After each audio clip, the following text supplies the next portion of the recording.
The Stress Pain Chronicles Real People, Real Relief signifies the show dedicated to authentic conversation with individuals sharing their genuine experience of stress, aches, and pains. The emphasis of real people underscore the relatability of the story, while the commitment of real relief conveys the show's mission to explore and provide tangible solutions for elevating these challenges. Hi, welcome to Stress Out Stress Free. If you haven't met yet, my name is Vincent Woon.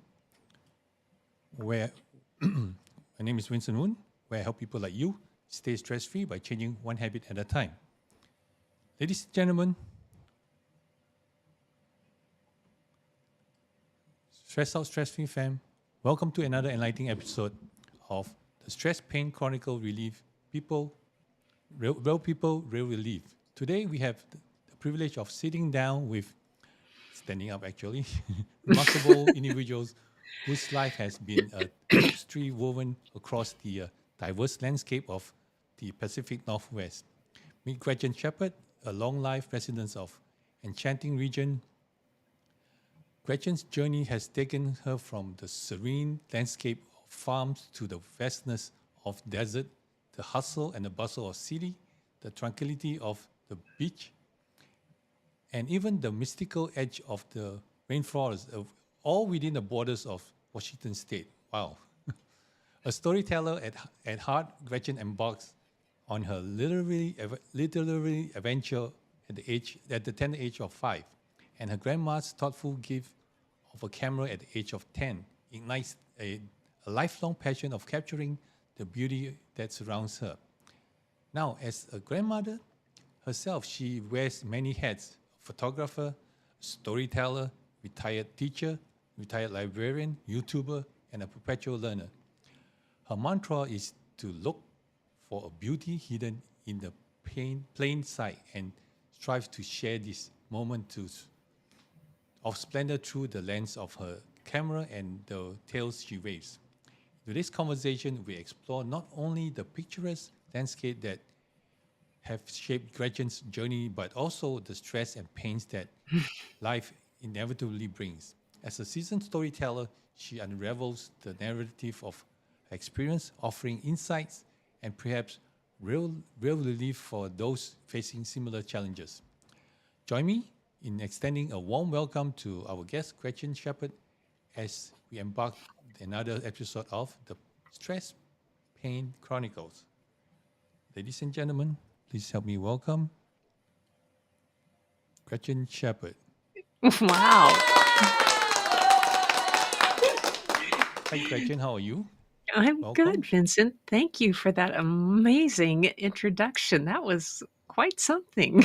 No, it was your bio, so I You just a jazzed it magic. up. Yeah, you jazzed it up a great deal. That's awesome. That's wonderful. Thank you. Yay. Yes, the mystical parts of the rainforest. Yes, it is good and rainy here today. Oh, here too. We were supposed to expect a storm, but then it was raining in the morning. But then the sun came out in the afternoon. I'm like, what? Yeah. Anyways, Yeah. It, all right. Just tell us a little bit about yourself and and what you wow. do. I mean, you in your bio you talk about a lot about you, and let us know. Yeah, well, like you said, I'm a retired elementary school teacher and librarian. I retired in 2018, but before that, I mean, like I said, I got my first camera when I was 10, and was a photographer for some time all through college, and actually ended up teaching darkroom at the University of Washington at one point, and then became a classroom teacher, had a couple of daughters, and kind of actually put Couple my of daughters. camera away, which which was surprising that you would put your camera away and not be taking pictures of your kids. But I was real. I I was very involved with school, with what I was teaching when you're teaching kindergarten, first and second grades, and doing all kinds of things. And then my daughters were both pretty high level athletes. My oldest was on swim team by the time she was about 4.5 or 5. 4.5. Wow. Yeah, yeah. And yeah, she jumped off the table at the mommy and baby and toddler thing, and in the pool and swam to the edge when she was 2. Wow. So we kind of like, okay, water girl, and she went on to, you know, be a swim coach by the time she was 13 and coached. And then she was on varsity crew at the University of Washington. So she was a high level athlete her whole life. And then her younger sister had to keep up and wanted to, and was on swim team also, which I helped to run. And then she became a soccer player very early on and ended up playing soccer in Italy when she was 16, Oh, wow. and then went to the University of Oregon on a track walk on. And if you know the Northwest, the University of Mhm. Oregon is Track City, USA. So Yep. she was a runner too. And so they were both was very involved in their sports and in them and raising and that my husband and I, he did all the cooking, I did all the running them around back and forth. So a lot of me and a lot of what I did was became involved with that, and that was a big thing. And then you know, they went off to college and kind of on things, and it was like I picked the camera back up probably in 2000 when Annalena decided she was going to go be on crew at the UW, and I said, okay, I think I want to take pictures of this, and I started to pick it back up and get back involved, and it went on to that and went on through doing things with the school too, and taking pictures and doing all the slideshows for the school, and then I had transitioned to being the school librarian, and I have a huge collection of children's literature and was very involved in all of those kind of things, and had a health issue in 2012 where I got a severe case of shingles, like all over my, and very deep. It damaged the nerves in my lungs and my Oh, back, wow. and I was sick for a couple years. Actually, it took a lot out of me for a couple years, and battled back from that. And like I said, at 2018, chose an early retirement with some shifts going on in the school district that I didn't agree with. And thought it was time to, I'd been there for 35 years Oh, and thought, wow. you know, I had, by that time I had grandkids and I wanted to spend more time with them. And I was doing a lot of photography by that time. I was traveling and photographing in galleries and showing and doing that kind of thing. Oh, And so I kind of went that direction and went whole hog with that, and then got involved with doing um, kind of doing some online things, and met you and other people through Ecamm and whatnot, mhm. and started doing Vlogmas, and all of a sudden my photography stuff became involved too with my transition to my storytelling, which is my picture books, and artists were watching that. And now I do this kind of art story and art channel, and I still take pictures and I travel, and yeah. So and I've been just celebrated my 46th wedding anniversary Yeah, yesterday, happy and anniversary. I forgot. yeah, Saw it on thank Facebook you. yesterday. Yeah, yeah. That was you know, that was fun, and we went to see Boys in the Boat, which was you know, a book a movie about Oh, book. crew, about you know, crew racing the rowing in the Mhm. Northwest, and the guys that won in the 38 Olympics, and it was just, you know, so that's what I do. I'm perpetually learning new things, and it keeps me going. It keeps me busy, and it keeps you know, I just got to stay active. I just kind of have to, and it Mhm, feels mhm. good. That's good. So, what do you do to stay? Like, what do you do to stay away from stress? Like, if you have Oh, any. Sounds like you don't have any. well, no, yeah, I do. Oh, yeah. Um, well, one of the things, I mean, I can back up here to, I going out. I'm not a photographer that does weddings. My Oh, motto okay. there, no, no, I would rather stand in front of a bear than a bride. Oh, Seriously, and I have stood in front of bears. oh, wow. There's a picture back there. There are 7 Alaska brown bears. about Oh, wow. 100 feet from me in that picture. And I was in the middle of Katmai National Park up in the wilderness, got dropped off and with some other photographers, and we hiked for several miles every day photographing, and it's wonderful. I did that in 2015, and it was a struggle physically, but I did it. And then the last 3 years of school were pretty stressful, and I didn't take very good care of myself. So by the time I retired, I kind of like, that first year you retire, sometimes you Mm-hmm. think you're going to do all these things and you don't. And so by the time the pandemic rolled around, I had gained some weight, and I had a trip to Botswana planned to go photograph um, the elephants and all with my mentor and a bunch of other photographers Where is that? Is that in Africa? Aswan? in Africa. Yeah, Okay. and I went to and it was originally planned for August of 2020. Well, that didn't happen, but I had paid for it and I knew it was going to happen eventually. And Mm-hmm. so in October of that year, there was a gap and we were able to go out finally and be with other people. So a bunch of us photographers, we went to the Olympic National Park and went to go photograph. And my husband at that time did not carry a camera. He wasn't a photographer doing anything. He was my Sherpa. He basically carried my camera bag.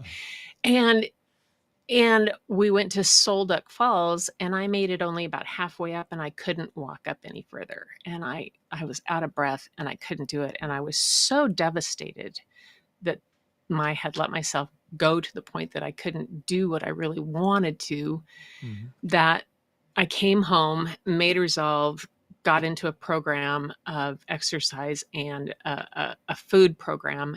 And within a month, I went back and I had lost about 12 pounds in a month, and I Oh, wow. had That's good. was able to go to the top of the falls. So a month later, I was better.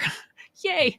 And so for the next 11 months, I worked at losing like 70 pounds and increasing my ability to be out and about. So we make a habit of walking at least a mile or 2 miles every day. We walk down to the beach here is a downhill and up through the woods and Oh, that's hike good. around. We have a Yeah. little dog, and I do that. But still doing videos like this is pretty sedentary.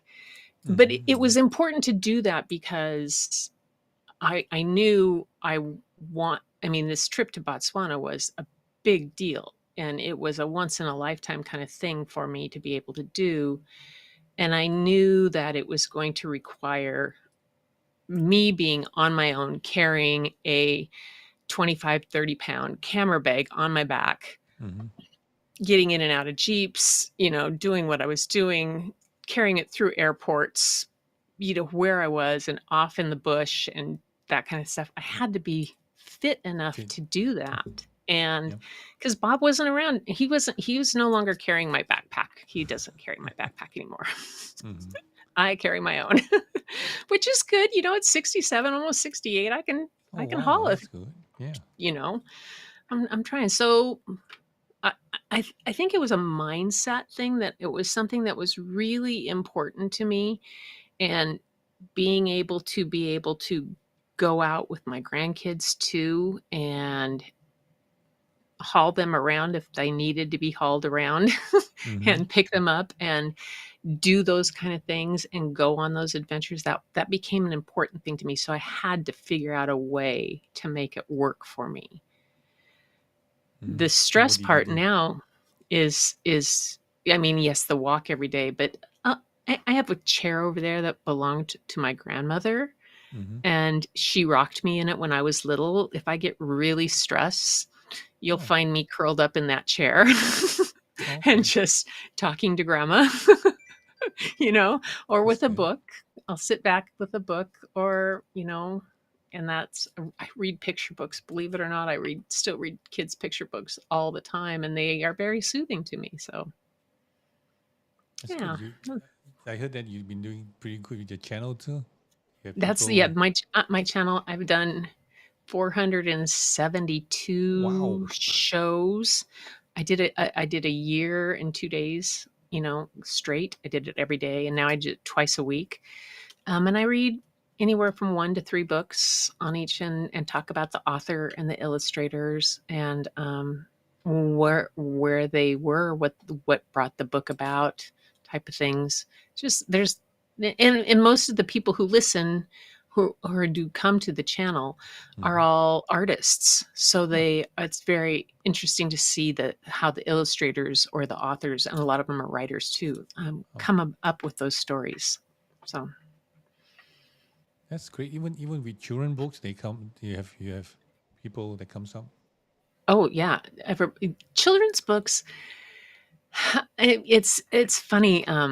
I've had a huge collection of them for years, and Oh. it's always interesting to watch when a and there's a point where people will think, oh well, it's just a picture book, and it doesn't have much. There are picture books out there that have so much meaning about how we grow up, and about kindness, and how we treat each others, and about cultures, Mm-hmm. and w- it they're what we present to kids, and then if we read them again as adults, it's a simple reminder of, Yep. oh my gosh, how we navigate through hard situations, how we treat each other, how we look at the world. And plus sometimes they're just plain fun stories, or they're ridiculous, but they they are not an easy book to write. They're considered one of Mm-hmm. the most difficult kind of books to write, because they're very, if you're published by a publisher, it can't be more than 32 pages. Oh It wow. has to have a certain format, a type of way. You oftentimes don't get to choose your own illustrator. All these things that people think, oh, I could do a picture book. Yeah, Mm-hmm. you could do one, and you could publish it yourself, Yourself, but yes. Not with it's publishers. not gonna be, like the sum. So it's wonderful. Unless you're a very well known author, Mm-hmm. who's done the work, then you can kind of get away with going outside that thing. But yeah, no, but and they're just, it's easy to sit down and read a picture book in a short amount of time and go, wow, okay, that's nice, and it's relaxing. So Mm-hmm. That sounds good. You're pretty much all well relaxed then.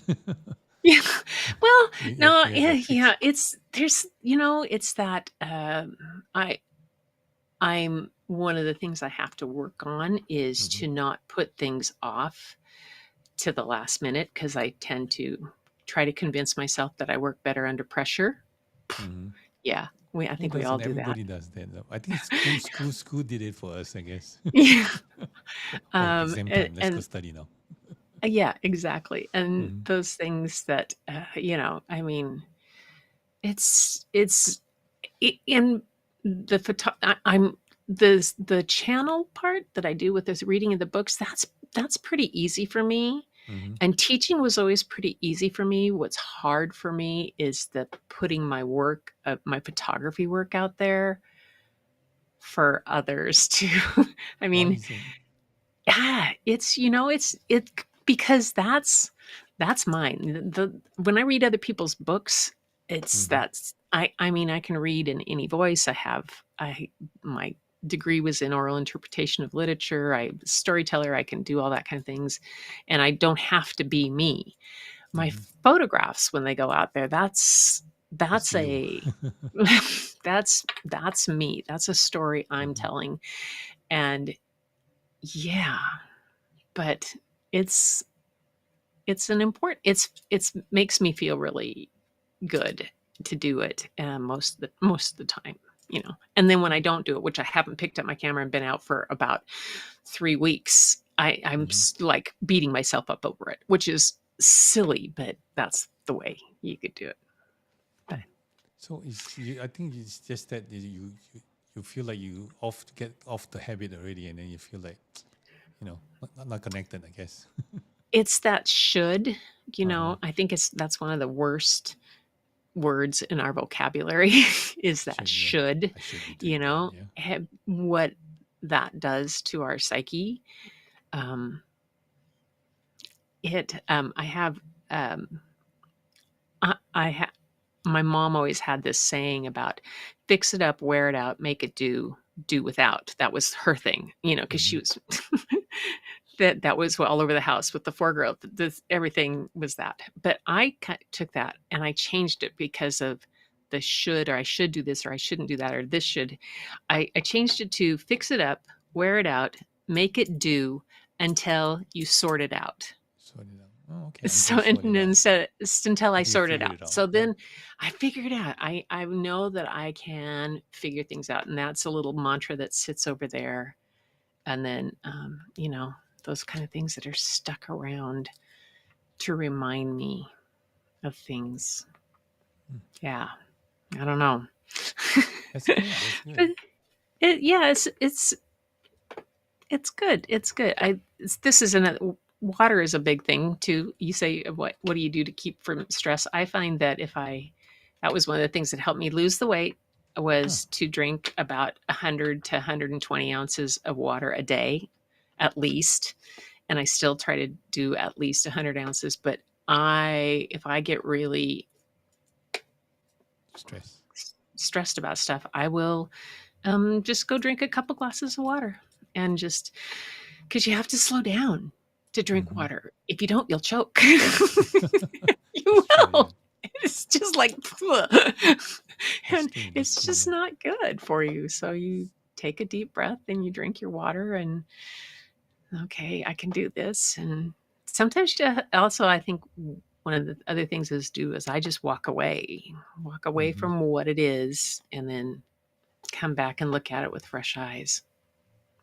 Yeah, that's a good one. That's a good one. Yeah. With your photography video, why do you say sometimes you find it hard to tell your own story, or? Sometimes I find it hard to it's I think part of it is marketing.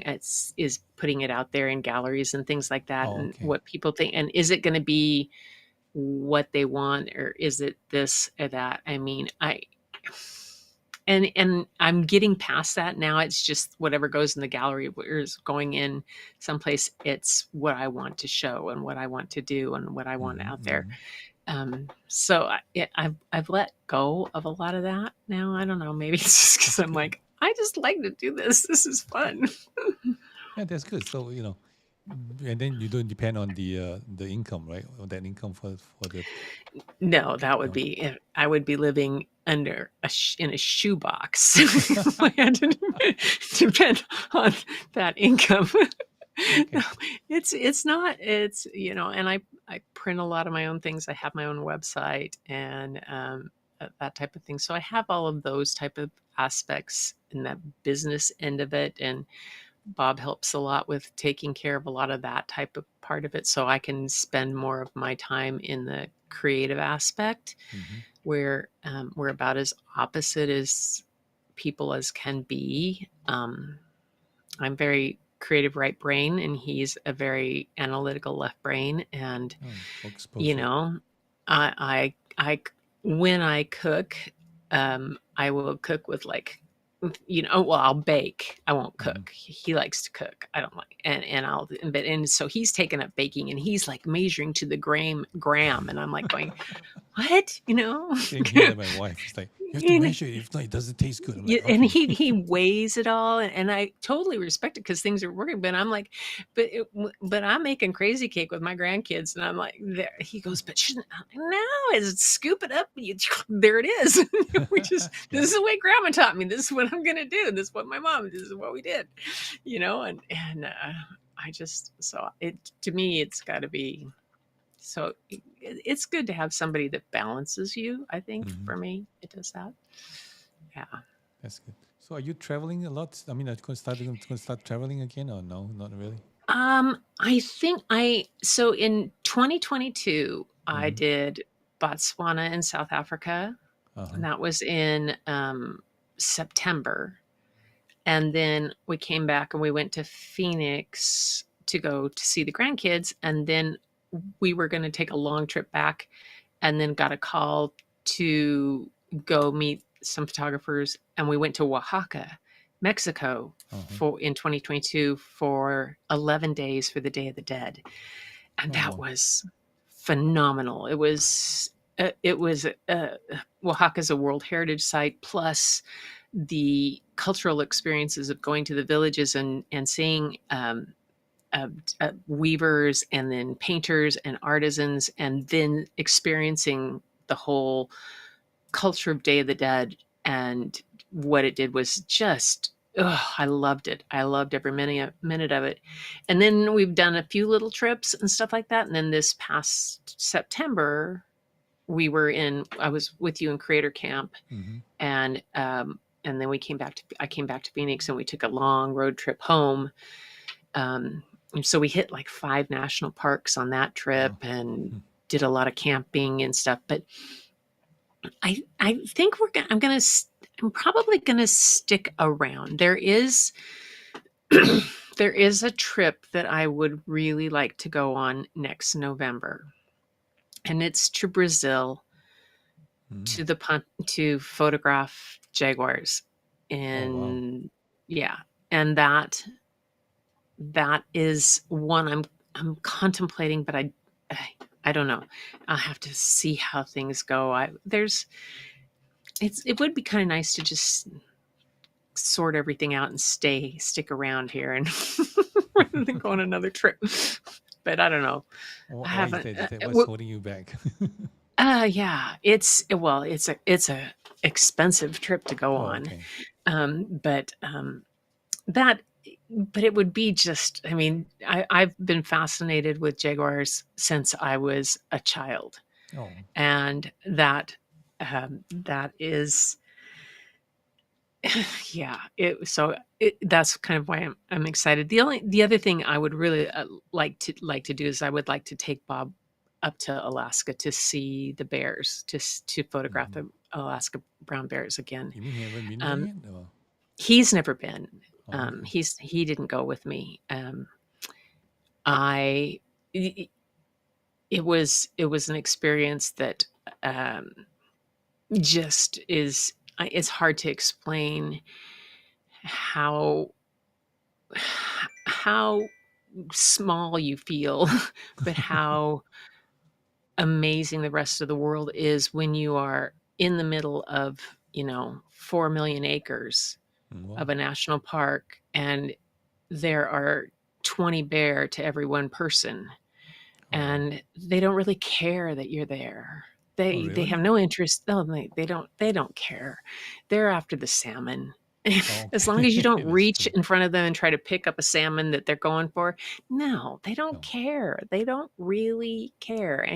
And I learned this amazing respect for. I mean, I've always loved wildlife, and that's one of my favorite things to photograph is wildlife, landscapes, and abstracts. Wildlife, is right up there. That's all for me, kind of thing. And I would love to share that experience with Bob. I think he would, and I would love to share it with anybody. I think anybody could see what that is, but I think it would be fun for him to see that, so that he doesn't have to yell at me all the time when he sees me jumping out of the car and walking toward. There's a bear over there. There's a bear, and we're in Yosemite. I'm like, no, I know there is. I know, and I'm back, and I know what I'm doing, and I'm not. I know they're going to be there, and they're different areas. But so anyway, but I don't know. We are planning maybe to go to the coast, over to the Olympic National Park again pretty soon, to go in the storm waves. That's to photograph that. That's pretty fun. Yeah. Olympic. Okay. Yeah. So it's only an hour and a half drive, 2 hours to get to the ocean from here. So it's really nice. That's nice. But it's pretty cold now, right? It's the same. Yeah. I don't mind that. I've photographed wolves in Yellowstone in -22 degree weather. Minus 22 degree. Okay. minus 22 Fahrenheit. I went on an expedition specifically to photograph wolves, and it was Wow. cold, and it was awesome. It was awesome. That's good. It was so fun. It was so Hmm, fun. interesting. But So yeah. when you go there, is it you have they have chaperones that take you around too, or you just they just say okay go hike or go. I go with people that my mentor is a gentleman that has published over 120, 140 books now. He just came out with a book called Wild Lives. Mm-hmm. His name is Art Wolf, and he has been a photographer, wildlife and conservation photographer for the past 45 years. Hmm. So I've gone on trips with him, and he's been to these places, and we have people and stuff and know the area that Oh, you go okay. to. And when I go to Yellowstone, I go out on uh, expeditions with a group called Yellowstone Forever. That's the Mm-hmm. educational group associated with the park, and they just have you get the best in the naturalists and the scientists and the people that work there and the park rangers, and you really learn about how magnificent the place is and the things that you're seeing really are. So you learn so much more, Wow. and it just makes it amazing. Hmm. So it's guided then, yeah. So that's why it's so Yeah, expensive. it's guided to some degree. I do have a and if I'm going around here in Washington, I don't go guided. I go where Go, you know, wait, I you can, can. or in Oregon, I don't go guided because I'm kind of pretty familiar with all of this around here. I'll head off on a trail there, but yeah, but I'm not that great of a hiker. And from when I had shingles and I had Mm-hmm. that damage to my lungs from the nerves there, I do run out of breath, and I have to be careful on those type of things. And I have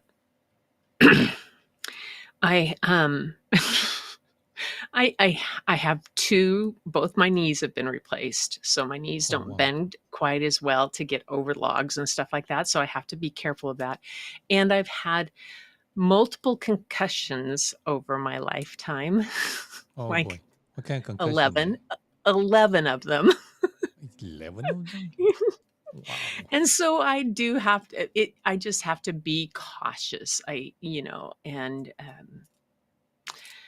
I'm like when we were at Creator Camp, the stretches that you had us do for our necks and that was really important for me because when I sit here, if I don't get up and stretch and I do that, I mean, when you had your brain whacked around a few Mm-hmm. million times and you don't stretch things out and you don't just have your neck do things and You yeah, get stuck there, right?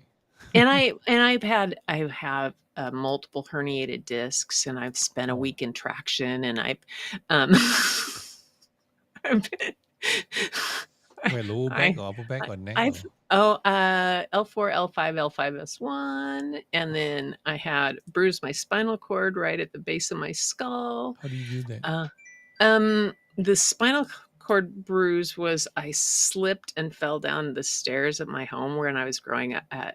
Right, I'd come home from college and I wasn't paying attention coming down the stairs, and I slipped and it bruised right at the base of my skull there, and so that was a messy thing I spent years with headaches from that. I Oh mean, boy. because the bruises don't go away easily at all in the spinal cord, and the uh, my sister and I were in a car accident when I was a junior in high school, and that herniated a disc. I skied. I grew up snow skiing before the days of helmets, so that's where a few of the Okay. a few of the concussions came from, Okay, from that. you Okay. know, and stuff like that. And Did they do so the helmet just because of you or? no, you would think that they did. You would think that they did. My Yeah. mother was always like, "Oh gosh, did she fall out of a tree again?" Gretchen, you need to kind of hang on. I know, but I was distracted. Oh So, wow. So, how often do you stretch? Um, n- I Not enough. probably maybe stretch maybe 3 times a week, really. 3 times a week. How Maybe. often? How much time do you spend on the chair or sitting down? Uh, I have a group I meet with at 7 in the morning. I start every morning here doing creative work hour, and then we do a stretch break in between, and then I do another. So I'm oftentimes about 5 hours here in front Five of my hours. computer, Uh huh. at least Do sometimes you, more. you say stretch when you do stretch? Is it during the 5 hours or after the 5 hours? Yes. Yeah, I'll get up. I don't stay seated at one spot and another. I will get up and move around. I'll go over to the rocker and work over there, or I'll get on the floor and build and do something if I have to mat a photo or and I paint too, because that's kind of a relaxing thing for me. Mm-hmm. How often you paint then to get away from the How works? I paint almost every day. Oh, that's good. That's good. Yeah, I do. Like um I'm doing little goofy things like little drawings for gift tags and It's you good. Just know I just I and that was one of the things before starting the channel. mm-hmm.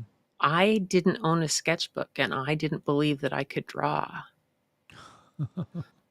No, but My you sisters this. are all very artistic and can do those type of things, but I said, oh, I couldn't draw a stick figure. And on one of my shows, somebody said, well, what do you mean? You said, show us your, and I, in the comments about this, and I said, well, I'll show you how I used to teach the kindergartners, because one of the things that you learn when you are an elementary teacher, little kid teacher, especially kindergarten and first grader, is you learn to make a lot of mistakes and be okay with it, because then Mm-hmm. the 5-year-old can go, no, it's you do it this way. And you go, oh, Oh, okay. really? Wow. I didn't know. Can you show me? And all of a sudden, that 5-year-old is the teacher and they're doing something that they feel good with. And Mm-hmm. they didn't have confidence in some other way, but yeah, they can do that. And when and they would laugh at me when I drew things on the board, and I would hand them, well, then you do that, and they would draw it better. And I'm like, okay, see. And so I started teaching some of these things that I did with kids, and then started playing some more and trying some more and practicing and got a sketchbook and got little things. And now I just draw all the time. I take a sketchbook with me on the plane. I take it with me in the car. I take it with me upstairs if I'm going to go watch a show with my husband. Oh, you I even draw when you're watching a show? Yeah, I do. I do. Oh, that's good. I do.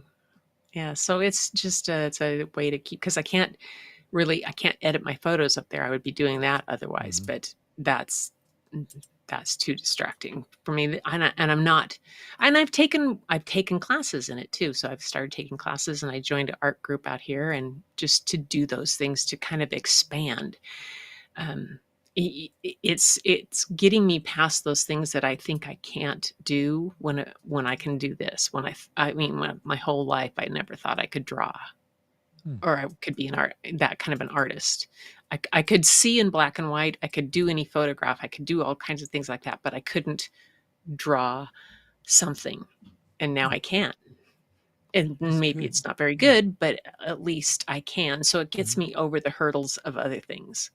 Not Now very you good. I just see you. It's good. That's I was going to suggest that you should do some and then sell it to Lala.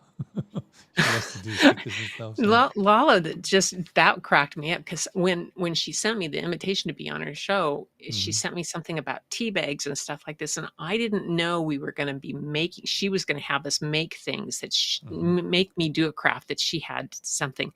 So I had these tea bags, and I grabbed one, and I said, "Oh, I can draw, do this," and she's like, what? And so we just kind of went off the rails and did all kinds of fun different things, and she and I did she had an artist on one night on one of her shows on her live, and Mm-hmm. so I challenged her to a drawing challenge. For a 30-day drawing challenge. I said, well, I'll post one every day, because this guy had told her you should post every day. And so we did it for the month. She did part, because she doesn't think she can draw either, but she was great. Yeah, I think with the You guys are creative, so it's easier, I guess. I think one of the things, no, I think one of the things that it is that it's that it's probably why I don't with my photos, Mm-hmm. why sometimes it's hard for me to put them out and I have to get there because for that, it's like I compare myself to somebody that's so good. Okay, Oh, okay. really, seriously, Art's been doing this for 45 years, day in, day out. He's never home. He's travels all over the world. He's been a National Geographic photographer. He's been a Oh, Sierra okay. Club. He's an internationally known. He's had shows all over the world. And yes, I'm so fortunate he's my mentor, but man, if I try to compare myself to him, I'm going to fall. It's just like crushing. So you have to stop yourself from doing that. And I think Mm-hmm. that sometimes with art, other than photography, with the art, like drawing and stuff, Mm-hmm. people will say, oh, I can't do it like so and so because they Mm-hmm. know somebody who draws so well. But I can draw well enough to teach a 5-year-old, Mm-hmm. and that's okay. Yeah, And that's that's good. Yeah. kind of that's my level. I've maybe gotten up to the level that I can, my 11-year-old granddaughter will come on and say, "Oh, here, let's do it this way." And I'm like, "Oh, that's a good idea." And so I've gotten up to the level where I can maybe draw like a 10-year-old or an 11-year-old, and the whimsical is fine with me. That's kind of what I want. So for me, it's not, I don't look at it as a thing that I have to be better than somebody else. So it's when people say that they can't draw, they're trying to compare themselves, I think, to Mm-hmm. somebody who is so good. But Yep. you can draw at the level that you're at, and That's that so true. level Yeah. is fine. Yeah, that's so true. When I was on Lala's show, showed me how to wrap stuff. I'm like, I can't cut a straight line. She's like, no, just snip it and then move the scissors and cut it. Because Yeah. when I cut a straight line, I always go like cut and stop, cut and stop. That's why it's like jaggedy, Oh, jaggedy well, you edge. know what? The straight lines are overrated. Oh yeah. This is another saying. My grandmother always said, "Man on a galloping horse isn't going to know the difference." Okay, That's true. so so you think about a wrapping when Mm-hmm. somebody's, I mean, literally, some of my packet, I the only thing my family knows about the packages that I wrap is that I put so much tape on it that they get so mad at me.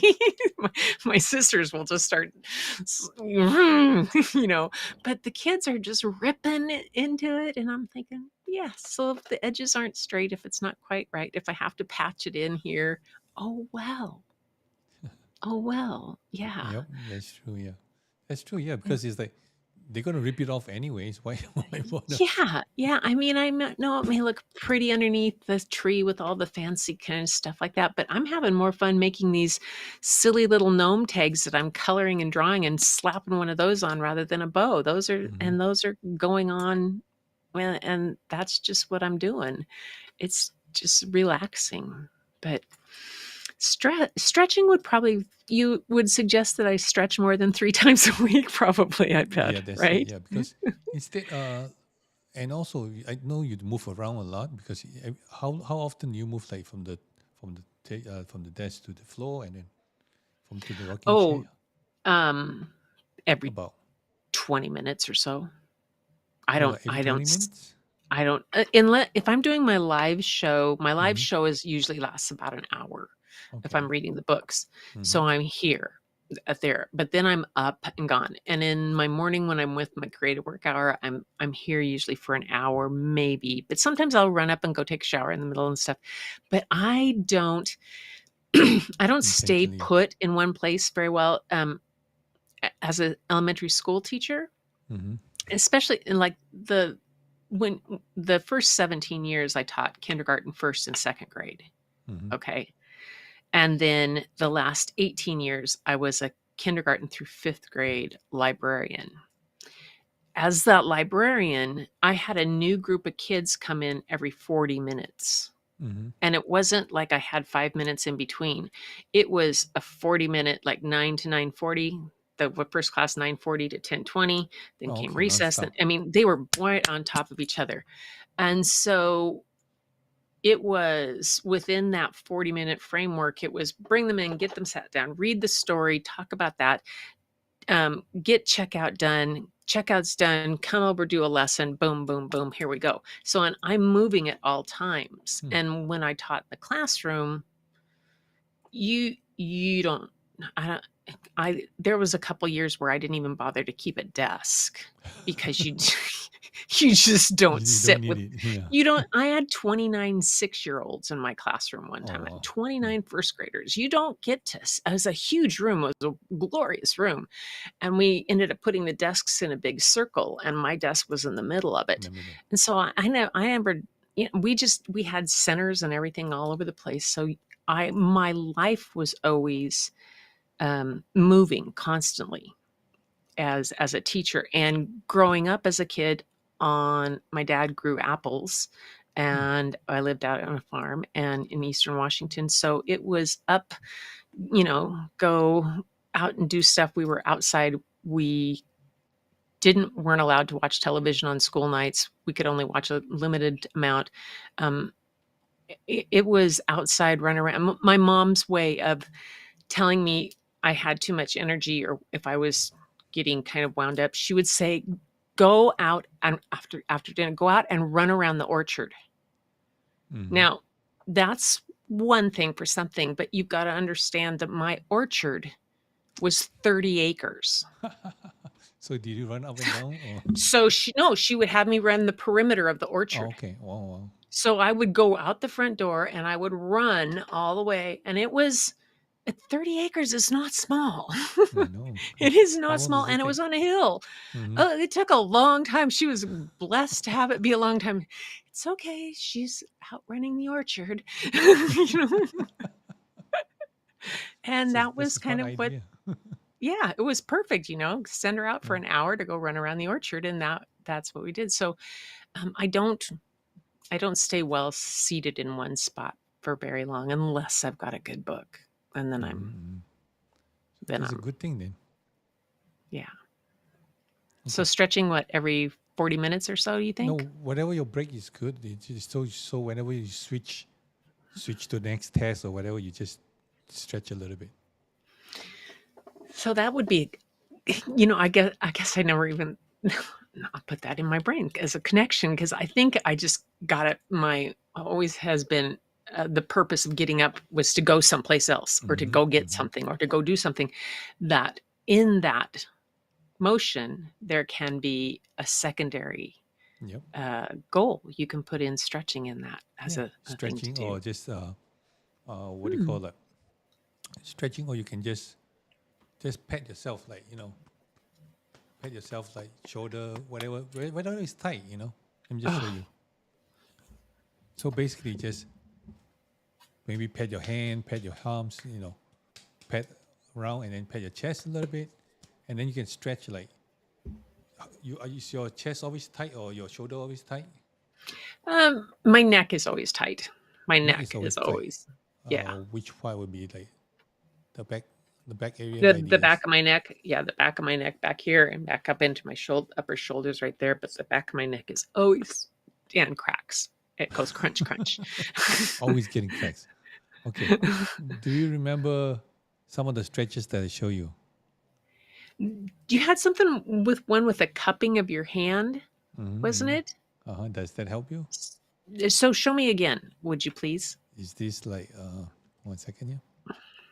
Is this like the one like this that you go around here and then you just grab around?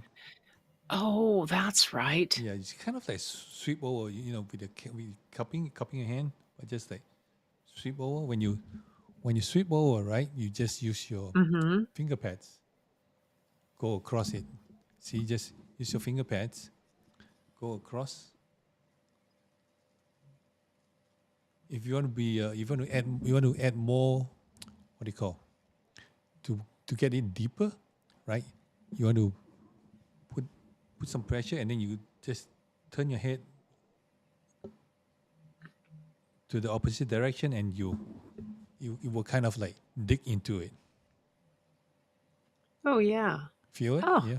yes, definitely feel it. Yeah. Feel those knots. Okay. Roll those With, with, babies. with those knots, right? Just try it again with those knots. Feel the knots and then hold the knots. Put some pressure. Mm-hmm. Okay, and now you just tilt your head top and back, up and down, like nodding. You feel the knot is melting down a little bit. It's just Yeah. cracking. Yes. See, it's oh yeah. Very good. That I can do. That That you I can can do, right? do. Yeah. Even though when you are on at the desk, you can just put your hand back behind and just go move a little bit, and then it will help loosen up the area. That's a good idea. Right? So Yeah. you can do it It's always from the if it right and the stops left. crunching, it would help. Mhm. Yeah, it always sometimes it make it, you can tell it's really. I mean, and I'll twist and it'll make a Cracking noise, and sound. my husband will say, "What was that?" I'm like, "Oh, well, oh well." Yeah, you So can also yeah. stretch, like uh, relax your shoulder. Like I'm doing my right side now. Relax your shoulder and just turn the opposite way. Drop your shoulder and turn the opposite. You feel the stretch that back. Oh yeah. If you want to add more, you can just put your hands on the forehead and kind of kind of like slightly push it down. You can feel this. Make sure your shoulder is dropped, though. Right? Yes. Yeah. It's interesting that I have not done that, because one of the things that I did for my back when I had um, probably 2016, I think my back had gotten really bad, Mm-hmm. and I 2015 20 yeah 2016, and I was having even difficulty even standing for months times, and going to bed at night, I'd have to keep my knees bent for like an hour before I could straighten out my legs. And I ended up going to a functional neurologist and chiropractor and sound pain solutions here in Seattle area. And he Mm-hmm. specialized in that. And he did certain things where, I mean, stretching the whole thing, and the x-rays from before and after are pretty stunning. But I spent a year doing that, and they would stretch me out and do these type of things. And it was really, really helpful. And to not do that now for myself is kind of like not very smart, Gretchen. Feel like you're shrinking, shrinking a little Like bit. that's it's like sometimes you think, oh good, I've got it done and it should be done, but this is No. not. I think stretching and those type of things, and that maintaining our health is not a one and done. It's Yep. kind of Yep. like, It's an you know, ongoing thing. yeah, it's like the weight I lost, which has been so helpful, and what I can eat and what I don't eat, that makes a difference, is not a one and done. It's kind of Mm-hmm. has to be a lifestyle change. Yeah, And if just I like want to drinking water. continue, yeah, exactly. If I want to keep doing things, I Mm-hmm. have to maintain that. And it's not just my diet of what I eat, and it's not just, my attitude kind of things. It's more to those physical type of things that Mm-hmm. I do. Huh. Yeah, Okay. it's the physical thing that create all the circulation that bring the circulation to the area so that you function better. It needs all those because the muscles needs the blood to go there to have nutrients. So that's why. Yes. So, do you have access to a monkey bar or something like that, or you go to parks where the children Oh, park yeah. maybe Yeah. monkey Uh huh. bar? Yeah. Good. You have, right? So what you do is you grab the bar, right? Let me just yeah. So you grab the bar, just hang, let your body hang for like until you feel the stretch. Let me just no. So And what you like do is just, hang on the bar, right? uh huh. And then you lift your legs up to your knee level. or you can. I that will be that'll work. I'll see if we can work up to that one. Okay, I could okay, then I then, mean then no it's I fine. you know I have really strong upper body strength. I could probably do that. I have yeah sometimes okay torn my rotator cuff about 3 times on this one shoulder.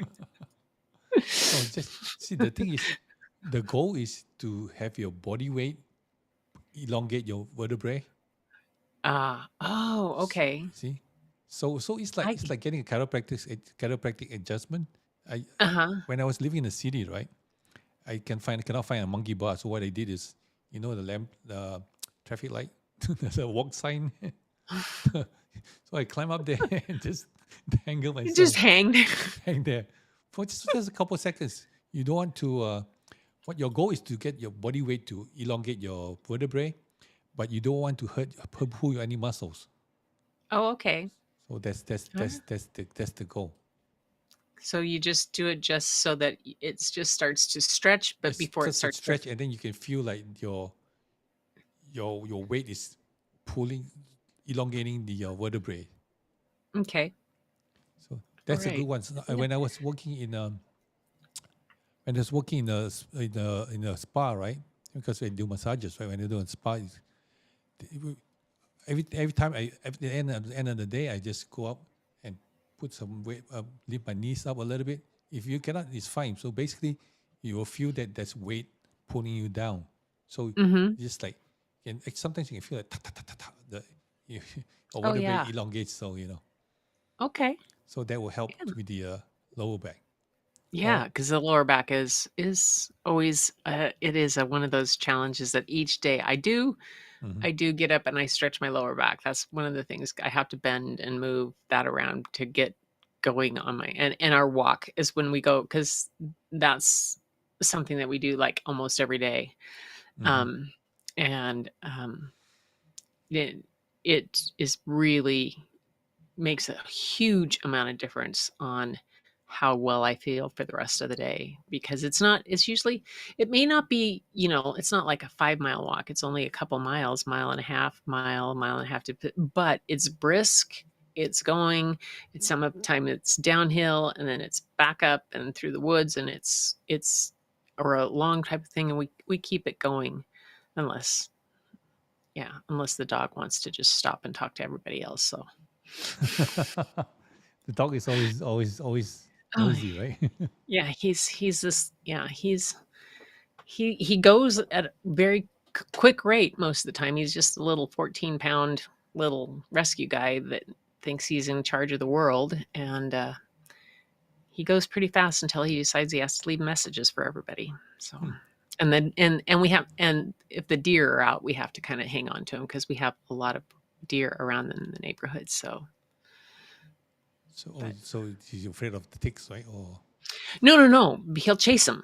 oh, he will He'll chase. if he yeah, he'll chase after them, and they don't like that, and, a deer is they can take out a small dog easily with one kick, and they will kick. So, they may look all sweet and nice, but man, and they especially the mothers, they get and Aldo just runs at their feet, and they don't like that. Wow, yeah. Oh, I forgot to go to the chat. Let me just go to the chat. Oh. Sorry, guys. So, oops. Shooting South. It's His name raining is here Steele. He too. says it's raining. I think he's in Seattle, Toronto. What's the Canadian border of this? In Vancouver? Yeah, Vancouver. Sorry, Yeah. Steele. Vancouver. Yeah, it's raining up there. Yeah, he's been telling me it's Oh, raining yeah. up there. Well, it's winter here in the Northwest, and we have Mhm, everybody thinks it rains so much all the time here in Seattle, and it really it does rain a fair amount from, mhm, November through March, but that's not the whole state. And we don't rain all the time. Like yesterday was gorgeous and beautiful sunshine, and it was beautiful day. But that's just the western part of mhm. the state. The whole eastern part of the state, which is much larger than the rest, is basically a desert. Oh, You okay. cross the Cascade Mountains, and you're in a desert, and so Oh, okay. I it's, didn't know that. You guys are yeah, that big, huh? it is. It Mm. is very big, and that Cascade Mountain range has everything from Mount Baker to Glacier Peak to Mount Rainier to Mount St. Helens and Mount Adams, all in the state of Washington, right there. And yeah, so Wow. Okay, then he said anyone can draw. anyone, There's yeah, different, like Gretchen said, what level you are at, at your own ah, level. it, and it's finding different ways and different kind of things. And I discovered a kind of drawing called neurographic, Mm-hmm. where you just kind of don't even pay attention to what you're doing, and you draw it's kind of lines all over. And let's see, I have one right here, so you can kind of see this. Okay, So you do the lines and then you put first, the and color. then where the lines meet, you you think about things that are like it's used in it was designed by a in 2014, discovered by a Russian psychologist. And he used this with his as therapy with his patients, to Hmm. do this kind of line kind of drawing. And then they would be or you and there's different ways to do it. And then wherever the lines crossed, the idea was to round out the edges and to make them a curved type line, so that then you could color in those areas. And as you did, you rounded out the edges of things that were bothering you, and you soothed yourself, and you just took the edge off in so many ways. And it's just really, I've done it with groups before, and people are just astounded. And it's one of the things I'll do once in a while when if I'm kind of stressed, I'll do that kind of a neurographic type thing. Hmm. So, So what you're saying is you draw the line and then you fill up the gap. yeah, let me here just so I'll find a piece of paper right here. Hang on, I'll do this. Let me switch to my overhead camera real quick. Like, did it switch for you? It didn't switch No, for not you. yet. No. We have a Um. friend here, your friend, Green Rumors. Oh, Hello, hi, Gretchen. Larry. He's My one of friend my and neighbor. neighbors. Oh, He's not, and he's oftentimes on my. He's one of the people that He's an amazing watercolorist oh, and that's stuff.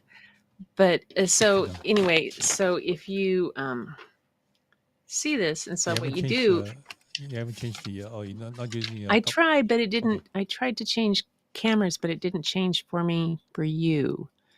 See, oh here, let me switch. There we go.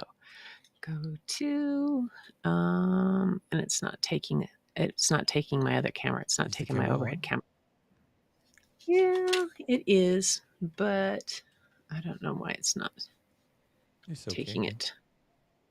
Yeah, that's okay. So I'll just do it like this. Done. So Oh. you'll like draw Wait, can you put to your, let me see, your right? Yeah. Okay, better. there. And you might go off the line, and then you'll do this kind of things. Mm-hmm. How many ever you want. Okay.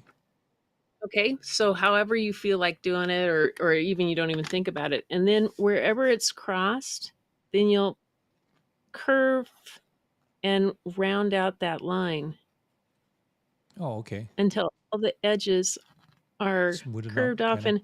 And the psychologist did it. They used it with his patients and stuff, and with people for therapy, was a way of getting rid of anxiety and dealing with stress, Oh, and um, just rounding off the edges of those things that bug you. And then so there's far more technical things to it, but I just find it kind of relaxing. And then sometimes you color it in, and other people will do other kinds of Zentangle work over it, which Zentangle stresses me out, so I don't do it. it's not zen enough for you. My sister, oldest sister, does Zentangle, and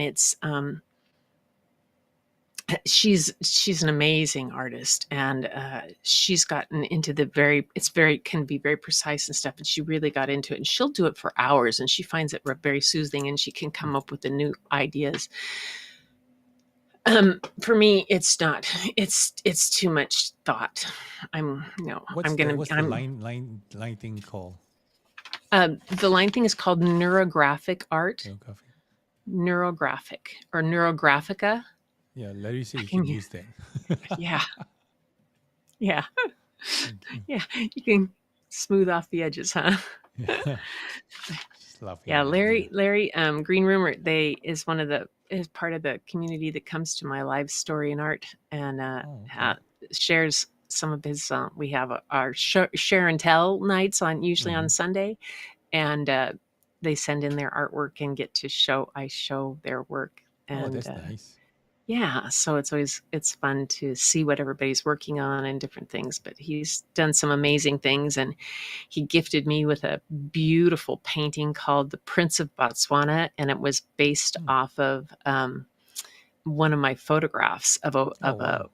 a warthog that I took the photo of a warthog at a watering hole, and Larry took that picture and he did a painting of it, and it's pride of place. It's beautiful. Wow, that's nice. So, Yeah, still say he's from Vancouver. Yes, sorry. yeah, yeah. Yay, Saying the Vancouver, one of sunset my on the other day favorite was good. cities. One of my favorite cities. Lots of mountains. Yep. Mhm. So, do you go up to Vancouver a lot? No. I used to go there quite. I haven't been in ages, but my husband and I used to go frequently. And when I was growing up as a kid, uh, we went. I went every summer to up to Vancouver Island and up north to Campbell River and over to a place called Quadra Island, where my parents had friends that had little resort type thing, and my dad helped them build it. And that's where I vacationed every summer as a kid. And we'd always come back to Vancouver and stay a couple nights in Vancouver, go to Stanley Park, go to the zoo, Mm. go to the Museum of Man, and just troop around. My grandmother actually spent her honeymoon there Hmm. in 19, oh, that would have been 1913, Wow. in a place called the Sylvia Hotel. So, Is he still soothing there? sounds. It is still there. And Wow. I've stayed there. It's a beautiful. It's on English Bay. It's a beautiful old hotel. And yeah, so it's a town, a city that's I watched it grow, and it's quite fabulous. Hmm. It's I what I love about have always loved about Vancouver is that it was so multicultural, and so you could walk down the street and hear so many different languages, Mm-hmm. and you could walk into a spice shop, and it would be an Indian spice shop, and you could walk into a Chinese tea shop, and you could walk into a French fabric store, and the it was all speaking those languages, and it was so Hmm. fascinating as a kid. I loved that. I thought it was just the best thing in the world, and that that it just seemed to make the city what it was, and to be so alive, to have all those cultures living and growing together. It was just fabulous. I think it's the best thing in the world. Mm-hmm. Just like New York then, but Probably, no French. probably. I've only been to New York once, and that was to drive through it. And That's it. yeah, I came back. Um, I when I got back from Botswana, I landed in New York and drove to Albany for People of Video. Oh, okay. And Oh, that's and what I I mean. had Okay. and I had never been to New I've York, never New been York to New itself. York. I Okay. am and but so all I did was drive, and somebody said, y- y- you're getting into New York like on a Friday night afternoon, Oh, and you're going forget to it. drive through New York. You've never been there. And I'm like, you're renting a car and you're doing this. I'm like, yeah, sure. Why? And they go, but I said, hey, I just flew to Africa and back by myself, having never really flown off the continent. off of North America, and my first trip out of North America, Mexico, Canada, is to Africa. Yeah, I'm not afraid of driving through New York. Yeah, but So Friday is like the craziest time to drive in New York. yeah, it probably was, but I don't it, I I drive Seattle traffic, Okay. and enough. Yeah, Seattle is probably known as, I think, the second worst traffic in the country, second or third. Is this similar to LS Oh LA yeah. driving? And except LA can spread out all over the place. Seattle, you have Puget Sound, you have I-5, you have Lake Washington, and then you have 405. And Oh, so you okay. have all this, and you don't have space to spread out and make the lane traffic, the freeways like 7 lanes wide. Mm-hmm. No, you've got 3 lanes one way, Oh, wow. maybe, and 3 lanes the other way.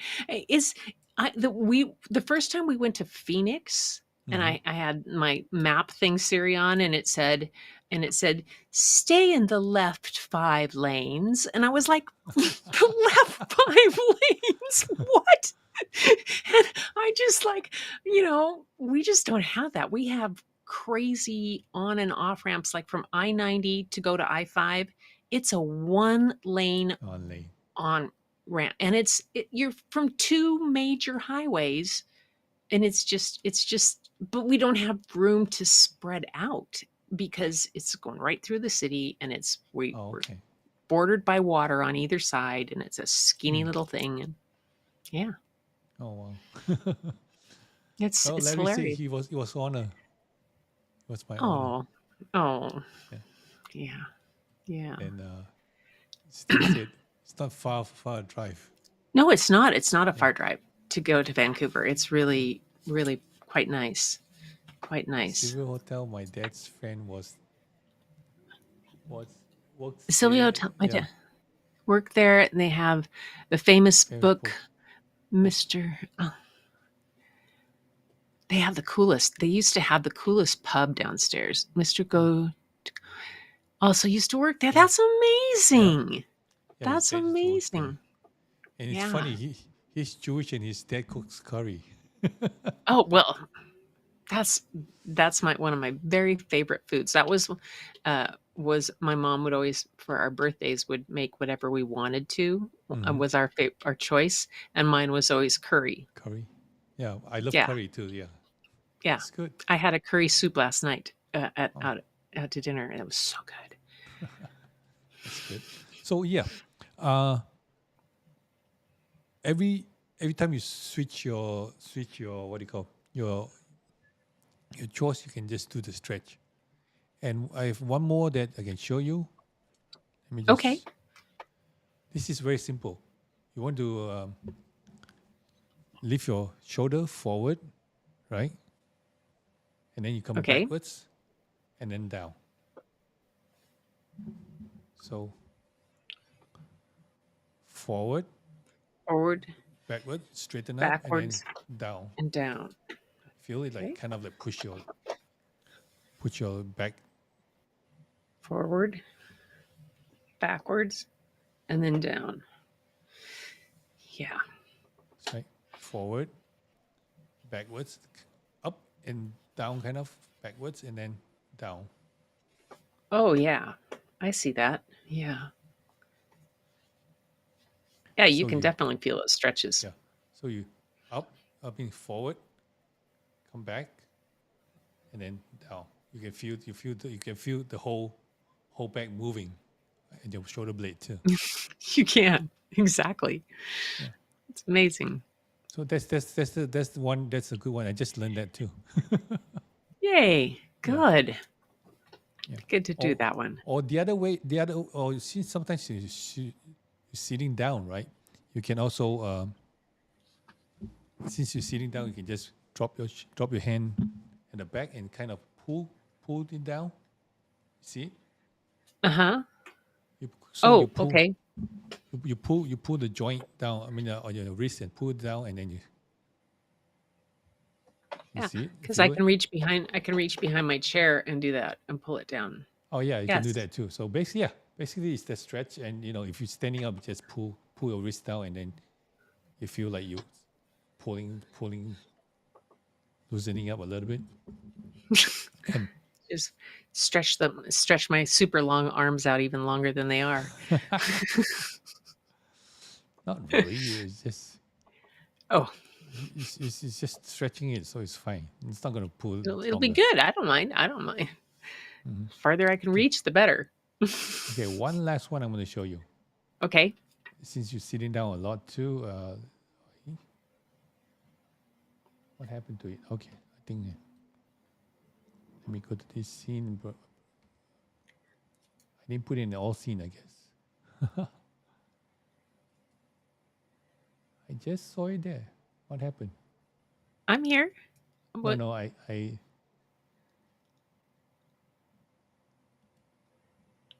I put in the wrong one. Okay, yeah. Here we go. All right. This is your pelvis, right? Uh-huh. What you're going to do is, let me see if I can change it. When you're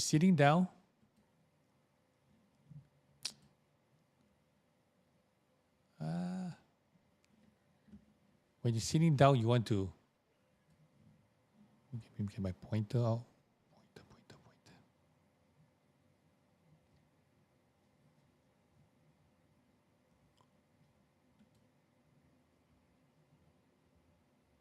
Hmm.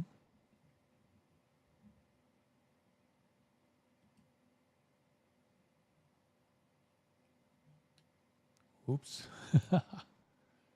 Anyways, when you're sitting down, right, you want to, this is your pelvis, right? When you sit Yes. down, you want to sit up straight, push your Okay. back, lower back to your belly, right? And then Okay. you want to move your pelvis up, down, up, down. Like rotate, like you lift, like you're almost like you're lifting your hips. Yes. So you want to Okay. just move the hip to the left, to the right, to the left, to the right. Okay. All right. You, you feel Yeah. anything or I can feel it stretch. Yeah, I can feel it stretch my lower back. I actually can. can, right? Yeah. Yeah. Even when you're driving too, what I do is with driving, I just take that away. With driving, right, I just put my hand, hold the steering wheel, straighten on my back, and then go left, right with the hip. Kind of like you move the hip left, right, and then you sometimes you even get an adjustment from that. Yeah. Oh, that's a good idea. Yeah. Really good idea. That I can do. Since I very rarely sit still anyway, that ought to just let's just make it purposeful. Yep. Exactly. See Yeah. all those things. We just have to make all of these things that I do purposeful, and we do purposeful. Then it'll Exactly. Yeah. give it a Yeah. reason, and then yeah, Yeah. When it was yay, when Eden was on my show, he was like, "Oh, you can do that." I'm like, "Yes." Oh, she's into yoga too, and she's like, "Oh yeah, this is this is like yoga," but she couldn't like relate that to what she's doing. So she's like, "Huh, I can do that. I know how to do that." yeah, So yeah. That would be good. yeah, Yeah, I always think I'm going to do yoga, but no, I don't. you should be able to though. I I I think I did. It's kind of funny. I did do yoga for a bit. I really enjoyed hot yoga, Oh, which hot was yoga, yes. uh, My friend loved them too. I loved it. But yeah, I it's another one of those things. Settling your mind enough to stop and do yoga for a certain amount of time. Hmm. I have done some things where I've just done a really retreat type things that I've calmed, but it doesn't last for very long. It's always a good idea to do it again. Yeah. I'm best if I do really well if I get in the water. And if I'm swimming or floating or doing something like that, I can. Just like me, I Yeah, love the water. yeah, I Every do. summer, I love. we have a swimming pool, but it's only open summertime. So it's like, but every summer I will swim at least 1 hour a day. Oh yeah, yeah, that would be wonderful. Yeah, Yeah, my favorite is just to find a lake and just float in the swim. lake and go. Yeah. That's good. Are you from the beach or you have a lake or the Well, the ocean? beach that we have here is saltwater. It's Oh, on salt Puget water. Okay. Sound. Yeah, so it's part of Part of the it's ocean. saltwater. Yeah, ocean, but it's within Puget Sound that runs in. But I grew up in Eastern Washington in the desert, and so we would go to the lakes and go water skiing a lot. And then, but I always and I would swim. And we went to a place that was swimming. I always loved swimming. And then my oldest daughter in Phoenix, they have a pool because she's Mm. the one that, is a total swimmer. So swimming is, she loves to do that. She works out every morning at like 4:30 in the morning for an Oh wow, hour. that's great. She, yes, her job is highly stressful. And she, yeah, so it's really very stressful. So she gets up and she works out for an hour and gets all that stuff so that she can be together and get it all done. And so she has the energy to make it through the day and be there for her kids and all those kind of things. And then my youngest daughter does CrossFit, and yeah, she works out almost, she runs a lot. She Okay. goes for longer runs, takes the kids, runs them and runs with them. I mean, literally, they the 2.5-year-old runs 3 or 4 miles with her sometimes. Oh, that's good.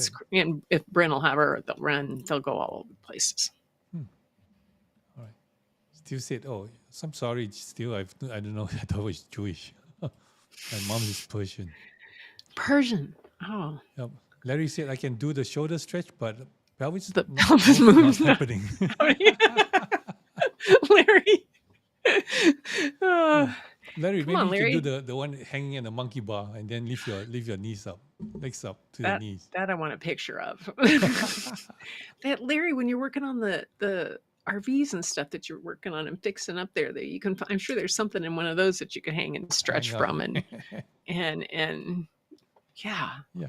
Hang on, and then you bend your knees a little bit, So Oh, your leg will be straight, right? You just bend it up a little bit to create the weight from your body to just elongate your vertebrae. That will help your lower back. wow. It will. That'll be That's good. great. Yeah. All right. Sh- Larry's laughing. Yes. All right. Have you done any of the shoulder one that I taught you at the camp or no? I showed you The shoulder shoulder. blade. Yeah, the shoulder back, neck shoulder thing. Probably just. Yeah, I mean, that's one thing that I do a lot is that I stretch. When I'm moving around, I stretch my shoulders forward and back and forward and back so that my shoulder blades and my upper back stay loose because they kind of Mm-hmm. crunch, crunch, crunch. And just being as tall as I am, it has always been a case of you just have to kind of it's a long stretch to. Uh-huh. I've been this tall since 7th grade, Oh wow. and yeah, and I was a very tall little kid. I had a very short first grade teacher. She was a little tiny thing. She was about 4'9", but I was 4'10" by the end of first grade. Oh wow. And so I was taller than my first grade teacher by the end of the year. And so, at 5'11" now, which I've been since 7th grade, uh, it's just a matter of, yeah. And when those falls, those concussions, it's a long way down. It's a, Mm-hmm. so stretching my upper back is one of the things I do a lot. I move it around a lot. Oh, okay. So Steve was saying that I have videos doing that. Yes. Thank you, Steve. And Larry said I'm not supposed to extend my arms yet. Right. Still recovering from a back surgery. Oh, okay. Oh no. Yeah. Yeah. Okay, you're recovering That, from back surgery. Okay. Maybe you can use heat compress or damp what do you call damp heat basically just you wet a towel, pop in the microwave for maybe 1 or 2 minutes, and then put it on the lower back, and that helps loosen up the muscle. Yeah. And if you have a Larry, if you can, you have a bathtub. What you can do is put Epsom salt and soak in Epsom salt with warm water, Epsom salt, and then you'd help relaxes the lower back, and it's really really Epsom good. Epsom salts is an amazing thing. I've used it. I mean, my mom, I don't know. My mom used to use it. She'd just help us soak in it when we were little kids. I don't know that she used it to calm us down or what she was doing, but Epsom salts was always a thing. Put it in for your, in your, we'd have foot things. We'd soak our feet in Epsom salts, or she'd put it in the baths in Epsom salts. It was to soothe your skin when you got sunburned, the whole 9 yards, everything. It was just the thing. Yep, Epsom salt is good. Yeah, my daughter sprained her ankle too. I just make her soak in the Epsom salt, and it was really good. And then I make the soap like maybe 15-20 minutes, and then I start working on it, and then the black and blues goes away real quick too. That would be good. Yeah. Still say my height hasn't changed since 7th grade. I'm 5'11" too. Yeah. Yes. All right. And it's a lot to keep up here. But Larry said that sounds good. I think he's talking about the heat pad or Epsom salt. Yeah, Yes. I bet it would help him. I know Essential I use oil is amazing too. Yep. Yeah, I use heat on my lower back, frequently use it. And when my lower back gets tight, I will put heating pad or damp heat on it to ease it out if it's too much. And the heated seats in the car, it's not just when it's cold, but boy, when we were camping coming back from Phoenix, and so we had a queen size blow up mattress that went in the bed of the truck, but the tent attached to the bed of the truck too, and came with that. So we were sleeping in the back of the truck. That was our tent. I'm 67. My husband's 70. Yes. Yeah. He'll be 71. Right. Yes. And I'm going to be 68 very soon. Yeah. Okay. And we get around pretty well, but you got to climb up that and in and out and get it crawling up there. And so there's that morning in Grand Canyon when it was 34 degrees, and it was, oh my gosh, it was so cold, and we crawled out of there. It was so nice to have the heated seats, not only because we were cold, but because our backs, and it helped. And we had a 500-mile drive that day. We drove 500 miles to go to Alabama Hills, and we looked at each other and said, maybe we could get a hotel tonight. And we did. We said, "Wow, okay." I don't. It was even colder in the Sierra Nevadas that night, so we kind of bailed on camping that night and spoiled ourselves. So, oh yeah, and hit the hot tub. Yes, the hot tub is the best. I used to go to the gym there, and then we have every time I finish swimming, I go to the hot tub, and then I go to the sauna, and then go to the steam room. Oh man, that sounds lovely. Yep. That sounds lovely. Still say Epsom salt, you can beat it. Yep. Epsom salt. Epsom salt do wonders though. Actually, it does. It's also like what I'm using now is castor oil. Castor oil. Yeah. It's really good. We'll talk about that next some other time. Okay. All right.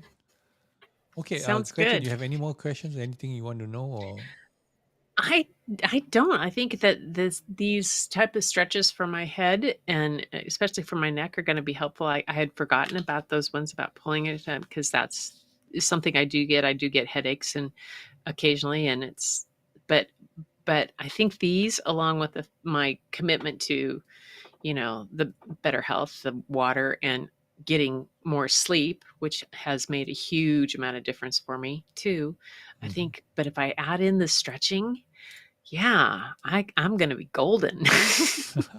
I'm gonna, watch out, folks. Remember Yay. the other stretch that I show you? Put pressure on it and lift your shoulder up and down. Mm-hmm. I do Yeah, remember that one. let me I just show remember you one these, more but do time. I do Yeah, them? yeah. So basically, you find the tight spot around there, down the back, and then you move your shoulder up and down, or you can just up and down, and you can stretch your neck too, move your head too, or just up and down. And basically, you want to create movement. You put pressure on the side, and then create movement up and down, and you will you basically putting pressure on the tight spot, and you softening it with the movement. Yeah. Yeah, Sound great. Yes. yeah, Yay. Now I yeah. can add those into my daily purposeful things. I think that will be very helpful. Yeah, Very yeah, helpful and in between your back and forth before your chores. Larry said only soaking I used to to do. do was five Bisahex? effects from the many cases of oops Blood blood poisoning. poisoning from stepping on rusty nails in the Philippines 7 times. Yeah, Larry, that's yeah, horrible. yours, you got your stepping on rusty nails and I got my concussions. We're no wonder we're good friends. Yeah, yeah, Larry. Do you know like when you step on rusty nails, you can use lemon to get the rust out?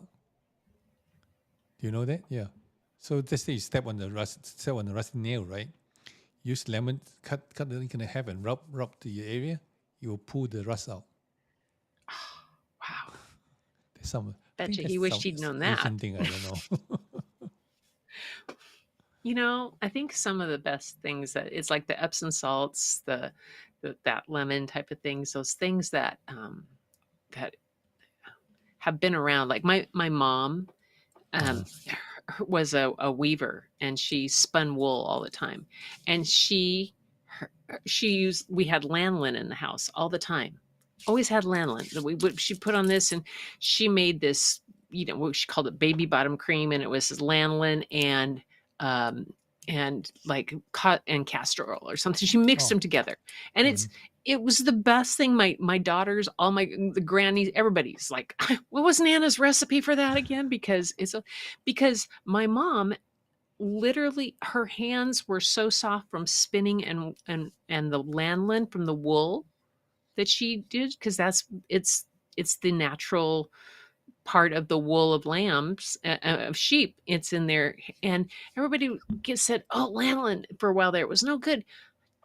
Trust me, lanolin is the best stuff to put on things if you need to soften something up. Soften something out. Yeah. We used it for. I have. Oh, my daughter's had some surgeries for their knees and ankles. We used that on their scars. Their With the scars castor are oil or no the lanolin. vanillin? Lanolin, just amazing. Scars, just yeah, it's amazing stuff, But and mom could never get her fingerprints done because she basically had none because her her fingers, her hands were too smooth from all the spinning and weaving that she did. But she had the best skin Mm-hmm. and the softest hands. Oh wow. Yeah, my case was like when I was younger. My mom was she owns a restaurant, so I was doing a lot of dishes too. So I got no fingerprint. Yeah. Thank God I have a friend that works in the immigration office, and then he specifically said have a friend that comes over to do my fingerprint. I had to have mine done 5 times because of working with so much paper. Oh, And okay. they had disappeared before I when I had to get them done. And it was pretty funny because the police officers in the town were all people that had been in my classroom at one time or another, and they thought it was pretty funny that they couldn't get fingerprints off me. And they started to joke too much. And I said, you guys just better be nice because you got to remember, I have pictures of you when you were 6. Oh, yeah, that's true. They're like, oh, never mind. Yeah, she's good. Let's be quiet then.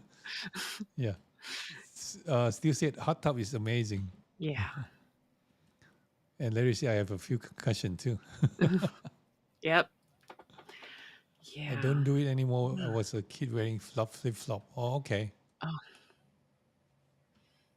Yeah, that's what flip happened when flop. you wear flip flop. It's kind of dangerous.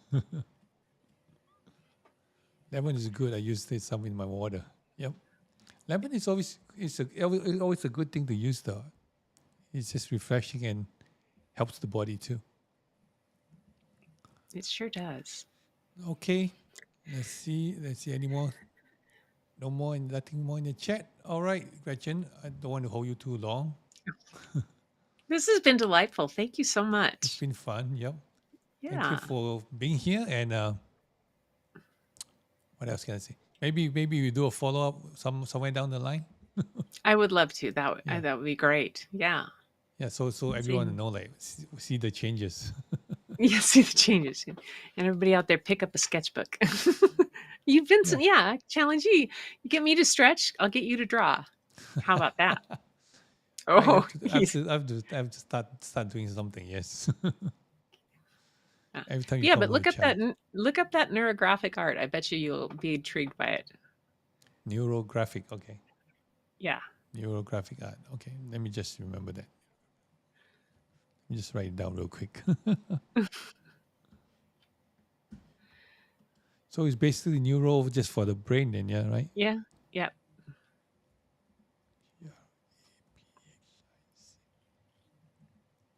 Okay, good. All right. All right, Gretchen, thank you very much again. And You're welcome. thank you, Larry. Thank you, Steele, for being here. And let me just go to this. All right. Once again, thank you very much. Thanks so much. Gretchen, Thanks and for. I see you next time. Hopefully you come back again. I will. Thank you And for we'll- having me, Vincent. It was really nice. It was a great discussion and I learned lots. And I always appreciate what you do. It's nice.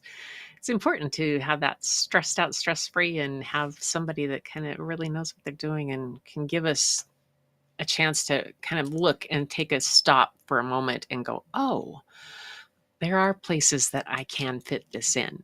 When people who say, like, always say, I don't have time, we always do. And that you just showed that tonight. There are places where I do have time to fit this in and to make it important. And it's well worth it. So thank you for that. I appreciate it. Thank you for showing out the neurographic arts.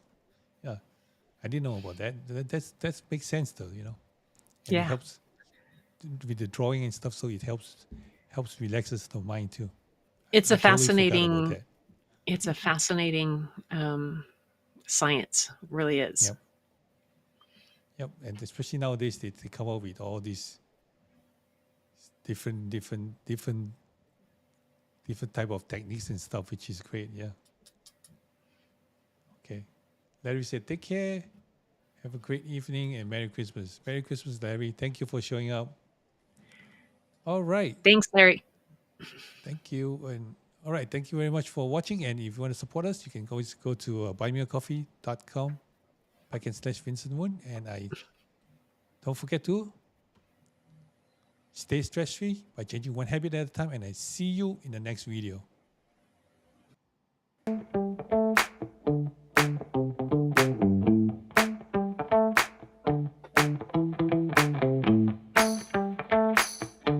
You can always contact me at Stress-Free in Facebook and Instagram at Vincent Moon at